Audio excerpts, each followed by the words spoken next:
Oh, okay. And that sort of brings me to my second question in terms of format. When we hold a workshop, I understand we take public comment, we can comment, but there are no votes. That's correct. And it would be limited to the single agenda item. The there. chairman would still have he would control the meeting, he would determine how long people can speak to an issue. The meeting is still run, in that fashion, but you just seek, as much, if there's 10 people and 10 want to speak, you let them speak, but you can say, okay, it's 5 minutes or 10 minutes if there's a lot of people who want to talk. Those are the only parameters I'm aware of. And are there any special expenses associated with having the workshop? Do we have to run an ad in We the have to paper? post it. And what does that cost? I can turn to my secretary. If it's running like the Providence Journal, it's approximately $400 to $500. I would Do we have another option? I would have to see if a workshop just needs to be posted on the website. On the website. I'd have to ask Attorney Robinson. I'm not sure if it needs to be posted in the newspaper. I believe the town council posts in the kind of times. Is that It's correct, kind of Mrs. times, Black? yeah. We've never, to my knowledge, since I've been involved, ever used this kind of times. And basically, I think it's been the time element involved because of when the newspaper comes out. We could check into that, I We can guess. check the Herald News and. Yeah, and I do hours now with the Report Daily News. Report Daily News is Oh. lovely. And they're cheaper than the Yeah, Journal. they're much cheaper than the Providence Journal. And much is wonderful. And it's not because they're reporters. Okay, so, but we continue to post our regular meetings in the Fall River Herald News? No, No, we use Newport. Report Oh, we Daily switched to News the now. Newport Daily We're News. having some Okay. problems with the That changeover occurred. Fall River Herald News, so we switched to the Report Daily News. And if we scheduled the workshop before a regular school committee meeting, say at 5, would that save us money then? Would that save us the cost of an additional ad? I would have to ask the attorney on the Our posting. workshops have always been separate. Workshops have, again, have always They've been separate been a because separate meeting. if you, it's really, most committees say we want to take 2 or 3 wanna hours, take the whole deal with it, meeting. and that's it, with no other They business. want to be committed to that sole issue. Although I think the town council has on occasion held workshops and then gone into a regular meeting to vote. Yeah. Okay, those were my questions. Thank you very much. Okay. So any further discussion? May I just Please. add a piece of information, and I'm not sure how transparent this was at the meeting last night with Commissioner Gist. As part of the Race to the Top proposal, they are developing a statewide teacher evaluation model that includes performance pay. So I'm wondering if the committee should also be keeping their eyes on what the state is doing, if they are willing to do a majority of the work.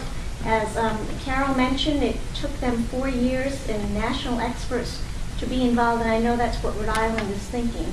So I just wanted to make sure that you were all aware of that information, that is the state's plan as well. And I would also just like to reiterate the information I sent you from Charahoe. That seemed pretty straightforward in regards to this issue.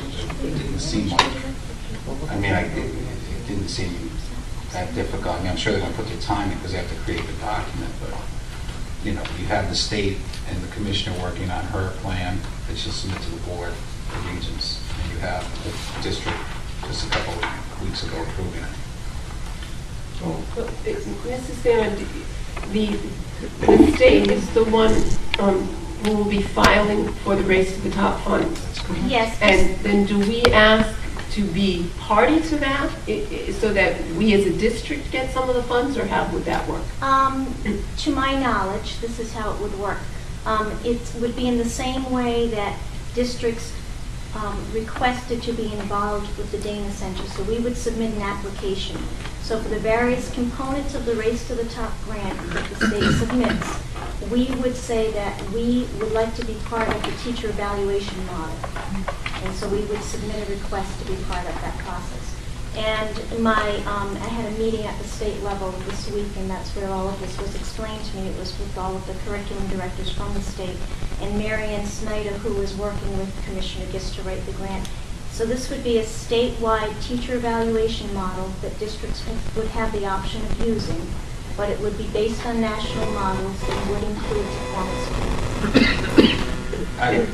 I'm sorry, and what Diane's saying is absolutely correct. We just need to be hesitant.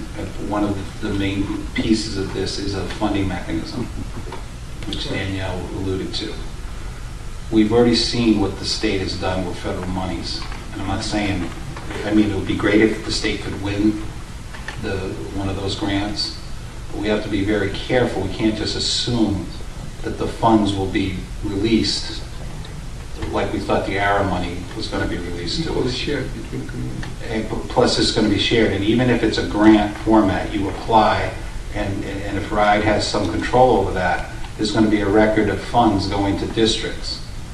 And I just put a note of caution that the General Assembly, I'm sure, will be watching that flow of money when it comes to distribution of state aid. Oh, and subtract from another. Well, that's the model they've been following. So I'm just saying that it's something definitely to look into. I'm just saying it may not be the panacea. I mean, the more money you get, the better, but the way it works in Rhode Island, it seems the federal money comes in and then the state But this funnels it off. piece of pie. Yeah, and you just need, and we all need to be conscious of that, that's all. But this addresses the portion of the funding of merit pay through grants. But we also pay the teachers from the taxpayers' money.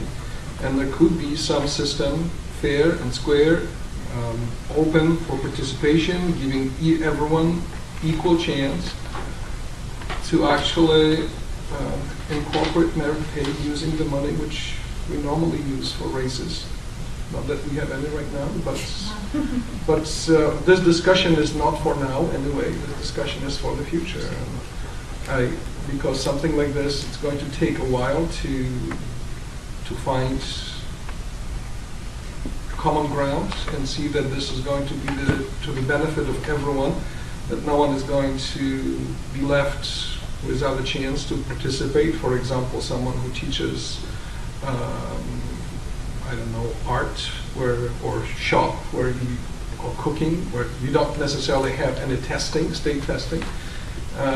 So far, every time someone mentioned merit pay, all teachers I knew said no, because they felt that this is all based on testing. And then what kind of chance does someone who does not, and whose subject testing is not actually used to take part in the merit pay? And I feel that if we invent something here, it has to be open to everyone, because excellence exists not only in math and English, but it exists in every subject. So I feel that this discussion is not only bound by what state is doing, but we are just simply going to talk about the merit of the merit pay.